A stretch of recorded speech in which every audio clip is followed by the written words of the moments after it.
देखिए उल्ला गाँव में पानी गिरा, देख सकते हो बाढ़ आ गई, जो खेत में सब डूब चुके हैं।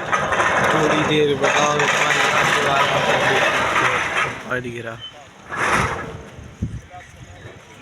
देख सकते हो खेत में सब डूबे हुए हैं।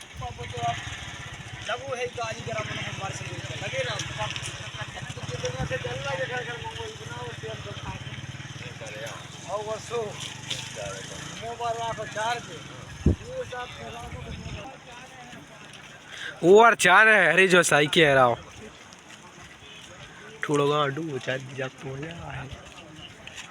देख पानी पानी वो बागली और ज्यादा है हमारा उन खेतों में। अरे वो नदी ने सब खेते डुबा है भाई, हम नहीं किया रहा है अंदर वो होते कहाँ से बाहर जाते हूँ आप क्यों बागली, वो पीपर क्यों बागली, देख पानी है हमारा। हाँ आ चले हाँ वो ऊपर देख चल गए कितने चढ़ गाओ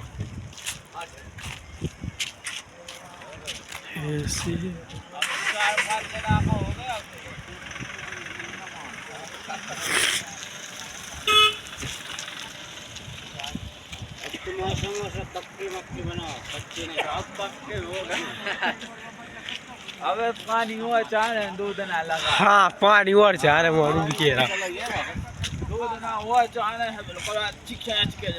हाँ